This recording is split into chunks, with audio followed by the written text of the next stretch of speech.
Assalamualaikum warahmatullahi wabarakatuh. Kami dari kelompok 2C izin menampilkan video hasil presentasi tugas besar kami. Yang beranggotakan Anissa Naulita Kurniawan, NIM 2010931012, Aurin Keke Nasution, NIM 2010931022, dan saya sendiri Habibah Lubis, NIM 2010931014. Asisten pembimbing kami pada tugas besar kali ini yaitu Uda Muhammad Iqra. Dosen oleh Bapak Dr. Eng Ardian Agung Yulianto, Eskom M. Di sini saya akan menjelaskan materi terkait studi kasus pengendalian kualitas produk dengan metode Six Sigma. Pengendalian kualitas produk. Pengendalian kualitas produk merupakan usaha untuk mengurangi produk yang cacat dari yang dihasilkan perusahaan. Tanpa adanya pengendalian kualitas produk akan menimbulkan kerugian besar bagi perusahaan karena penyimpangan-penyimpangan yang tidak diketahui sehingga perbaikan tidak bisa dilakukan dan akhirnya penyimpangan akan terjadi secara berkelanjutan. Kualitas produk. Di sini, kualitas produk memiliki peranan yang sangat penting dalam situasi pemasaran yang semakin bersaing. Kualitas produk juga sangat mempengaruhi maju atau tidaknya perusahaan. Suatu perusahaan tidak hanya memperhatikan kualitas produk yang dihasilkan, tetapi juga memperhatikan kualitas dari produk tersebut. Setiap perusahaan yang tidak memperhatikan kualitas produk yang dihasilkan, maka perusahaan tersebut akan mengalami banyak kendala dalam pemasaran produknya, sehingga produk tersebut kurang laku dan mengalami penurunan penjualan. B. Metode Six Sigma. Six Sigma berasal dari dua kata, Six yang artinya 6, dan Sigma yang merupakan satuan standar deviasi, sigma kecil, sehingga Six Sigma bisa disimbolkan dengan 6 sigma. Six Sigma adalah suatu alat manajemen baru yang digunakan untuk mengganti Total Quality Management, atau yang biasa disingkat dengan TQM. Sangat terfokus terhadap pengendalian kualitas dengan mendalami sistem produksi perusahaan secara keseluruhan. Metode Six Sigma memiliki tujuan untuk menghilangkan cacat produksi, memangkas waktu pembuatan produk, dan menghilangkan biaya. Six Sigma juga disebut sistem komprehensif, maksudnya adalah strategi, disiplin ilmu, dan alat untuk mencapai dan mendukung kesuksesan 4 bisnis. Six Sigma disebut strategi karena terfokus pada peningkatan kepuasan pelanggan, disebut disiplin ilmu karena memiliki model formal, yaitu DMAIC, atau yang biasa kita kenal dengan Define, Measure, Analyze, Improve, dan Control. Dan alat karena digunakan bersamaan dengan yang lainnya, seperti diagram Pareto atau Pareto chart dan histogram. Materi Python. Bahasa pemrograman yang dilakukan pada praktikum ini adalah bahasa program Python. Python merupakan bahasa pemrograman dinamis yang mendukung pemrograman berbasis objek. Python dapat digunakan untuk berbagai keperluan pengembangan perangkat lunak dan dapat berjalan di berbagai platform sistem operasi. Saat ini, skrip Python dapat dijalankan pada sistem berbasis Windows, Linux, atau Unix, Mac OS X, OS Strip 2, dan Amiga. Python memiliki kelebihan tersendiri dibandingkan dengan bahasa lain, terutama dalam hal penanganan modul. Selain itu, Python merupakan salah satu produk yang open source, free, dan multi-platform. D. Studi kasus.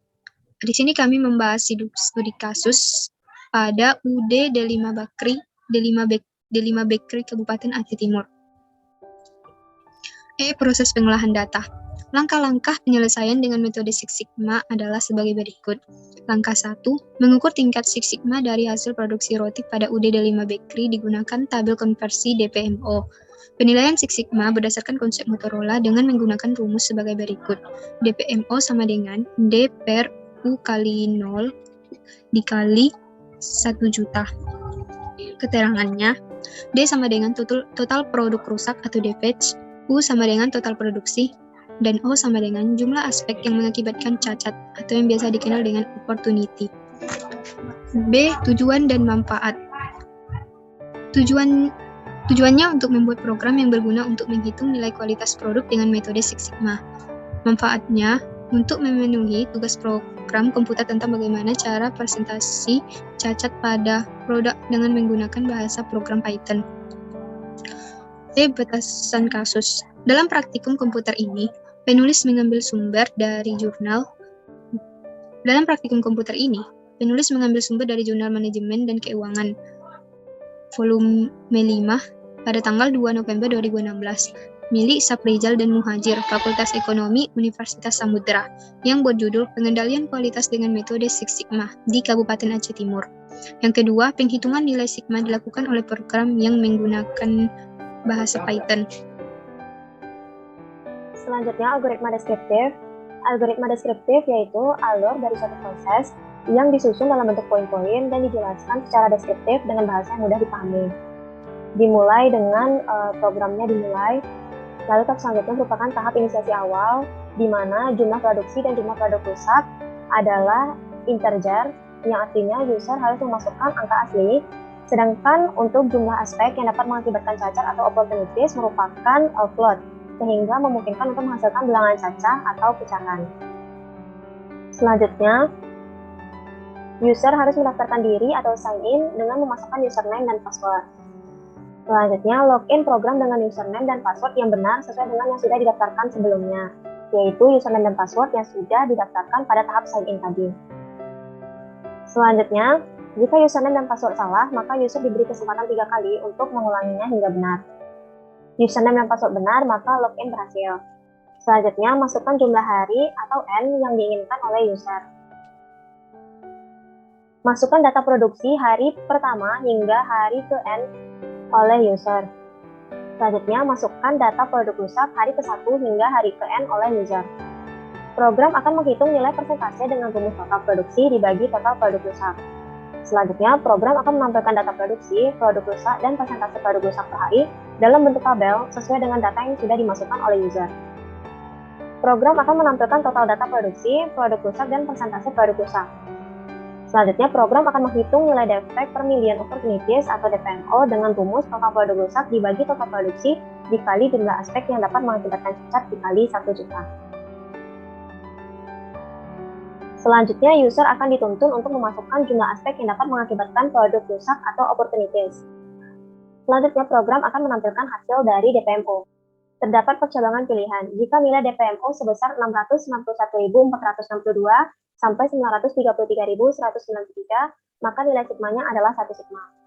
Jika nilai DPMO sebesar 308.538 sampai 687.933, maka nilai sigmanya adalah 2 sigma. Jika nilai DPMO sebesar 66.807 sampai 305.026, maka nilai sigmanya adalah 3 sigma. Jika nilai DPMO sebesar 6.210 sampai 158.655, maka nilai sigmanya adalah 4 sigma. Jika nilai DPMO sebesar 233 sampai 6.037, maka nilai sigmanya adalah 5 sigma. Sedangkan jika nilai DPMO kurang dari 293, maka nilai sigmanya adalah 6 sigma. Selanjutnya, program akan menampilkan usaha perbaikan atau improve dan pengawasan atau kontrol yang dapat dilakukan perusahaan user berupa saran secara umum. Selanjutnya, program akan berakhir. Selanjutnya ada flowchart. Flowchart sendiri merupakan sebuah diagram yang akan menunjukkan atau menggambarkan alur dari suatu proses atau program, mulai dari program tersebut dijalankan hingga program tersebut ditutup. Di sini terdapat simbol-simbol dari flowchart. Yang pertama merupakan tanda panah, disebut dengan flow direction symbol, yaitu simbol yang digunakan untuk menghubungkan antara simbol yang satu dengan simbol yang lain. Simbol ini disebut juga connecting line. Selanjutnya ada simbol terminator symbol berbentuk persegi panjang dengan ujung yang melengkung, yaitu simbol untuk permulaan atau start dan juga merupakan simbol dari akhir atau stop dari suatu kegiatan. Selanjutnya merupakan simbol dari konektor yang berbentuk lingkaran, yaitu simbol untuk keluar, masuk, atau penyambungan proses dalam lembar atau halaman yang sama. Juga terdapat konektor simbol untuk proses pada lembar atau halaman yang berbeda berbentuk seperti ini. Selanjutnya, processing simbol berbentuk persegi panjang, simbol yang menunjukkan pengolahan yang dilakukan oleh komputer. Selanjutnya, simbol manual operation yang berbentuk trapesium, yaitu simbol yang menunjukkan pengolahan yang tidak dilakukan oleh komputer. Selanjutnya, ada simbol berbentuk diamond atau belah ketupat yang merupakan simbol decision, yaitu simbol pemilihan proses berdasarkan kondisi yang ada. Dan yang terakhir berbentuk jajar genjang, yaitu simbol dari input atau output, yaitu simbol yang menyatakan proses input dan output tanpa tergantung dengan jenis peralatannya. Selanjutnya masuk ke flowchart dari program ini. Yang pertama, start. Selanjutnya merupakan tahap inisiasi awal. Ditulis integer produksi, integer produk rusak. Selanjutnya merupakan tahap dari input, yaitu sign in atau mendaftarkan username dan password. Selanjutnya merupakan input, yaitu login, input username dan password. Selanjutnya, username dan password benar. Di sini terdapat simbol belah ketupat atau diamond yang artinya decision. Jika tidak, maka akan kembali ke tahap di mana login, yaitu input username dan password. Jika username dan password benar, maka akan berhasil login. Di sini terdapat simbol konektor, di mana konektor tersebut akan menghubungkan flowchart ini pada halaman yang sama. Selanjutnya merupakan input jumlah hari, lalu input data produksi, selanjutnya input produk rusak, dan selanjutnya merupakan tahap proses, di mana terjadi proses di komputer, data tersebut akan diolah dengan rumus persentase sama dengan total produk rusak dibagi total produksi. Selanjutnya merupakan tahap output, di mana komputer akan menampilkan hasil produksi, produk rusak, dan persentase per hari selama jumlah hari yang sudah diinputkan oleh user. Selanjutnya merupakan tahap output lagi, yaitu komputer akan menampilkan total data produksi, produk rusak, dan persentase per hari selama jumlah hari. Dan terdapat konektor, di mana konektor tersebut akan menghubungkan flowchart pada halaman yang berbeda. Selanjutnya, input opportunities atau aspek yang dapat menyebabkan produk rusak. Lalu selanjutnya, tahap proses, di mana program akan memproses data dengan rumus DPMO sama dengan total produk rusak per total produksi kali jumlah aspek yang dapat mengakibatkan cacat dikali 1 juta. Selanjutnya merupakan output, di mana program akan menampilkan hasil dari DPMO. Dan selanjutnya merupakan tahap decision atau terjadi percobangan sesuai dengan kondisi yang ada. Jika DPMO sama dengan 691.462 sampai 933.193, maka akan menampilkan hasil 1 sigma. Jika tidak, maka akan berlanjut ke tahap selanjutnya, di mana DPMO sama dengan 308.538 sampai 687.933 dan akan menampilkan hasil 2 sigma. Jika tidak, maka akan berlanjut ke tahap selanjutnya, di mana DPMO sama dengan 66.807 sampai 305.026 dan akan menampilkan hasil 3 sigma. Jika tidak, maka akan berlanjut ke tahap selanjutnya, yaitu DPMO sama dengan 6.210 sampai 158.655 dan akan menghasilkan 4 sigma. Dan jika tidak, maka akan menghasilkan hasil 5 sigma. Dan jika tidak, maka akan menghasilkan hasil 6 sigma. Selanjutnya, program akan menampilkan hasil dari improve dan control, dan selanjutnya program berakhir.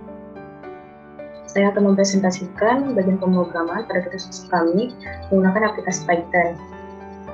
Di sini pada layar sudah terlihat list coding pemrograman kami. Ini adalah covernya, judulnya, lalu penjelasan singkat mengenai Six Sigma. Lalu untuk fungsi, saya menggunakan fungsi def untuk loginnya. Lalu ada while, if, else. Lalu ini untuk memanggil fungsi defnya kembali, fungsi def loginnya. Lalu untuk jumlah hari, saya menggunakan tipe data integer. Lalu untuk jumlah produksi dan jumlah produk rusak, saya menggunakan data integer juga. Ini merupakan rumus persentasenya. Lalu ini untuk membuat tabelnya, ini untuk memunculkan total produksi, total produk rusak, dan total persentase. Lalu untuk opportunity, saya menggunakan tipe data float.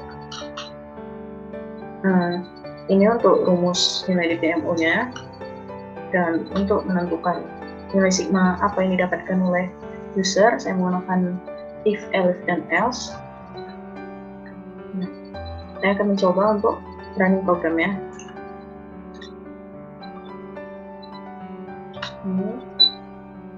Pada saat pemulaian program, user akan melihat bagian cover yang berisi judulnya, yaitu tugas pemrograman komputer, nama anggota, nama asisten pembimbing, nama dosen pengampu, dan sebagainya. Lalu di sini ada judul dari programnya, yaitu penilaian kualitas produk dengan metode Six Sigma. Lalu ada penjelasan singkat mengenai Six Sigma. Lalu ada tahapan DMIC dalam Six Sigma yang terdiri atas define, measure, improve, analyze, dan control yang akan digunakan dalam program ini. Dari sini akan didapatkan nilai di PMO. Lalu pertama user akan diminta untuk sign in atau daftar terlebih dahulu. Akan coba, akan diminta username dan passwordnya. Lalu akan tampilkan kalimat Anda telah berhasil terdaftar. Lalu akan diminta untuk login. Di sini bila username ataupun password yang diisi oleh user salah, maka ini akan tertampilkan kalimat username dan password Anda salah.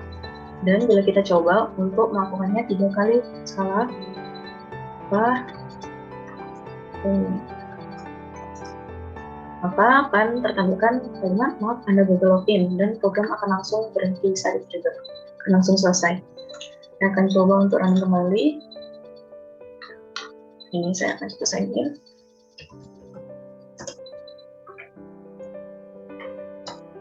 Lalu login dengan data yang benar. Lalu akan masuk ke langkah pertama dari Six Sigma, yaitu define atau identifikasi masalah. User diminta untuk mengidentifikasi penyebab terjadinya produk cacat. Lalu masuk ke langkah kedua, yaitu measure, yaitu perhitungan data. User akan diminta untuk menentukan jumlah hari yang diinginkan atau dibutuhkan. Saya akan memasukkan 3. Lalu user akan diminta untuk memasukkan jumlah produk dan jumlah produk rusak. Banyaknya dari data produksi dan data produk rusak itu sesuai dengan inputan jumlah hari user sebelumnya.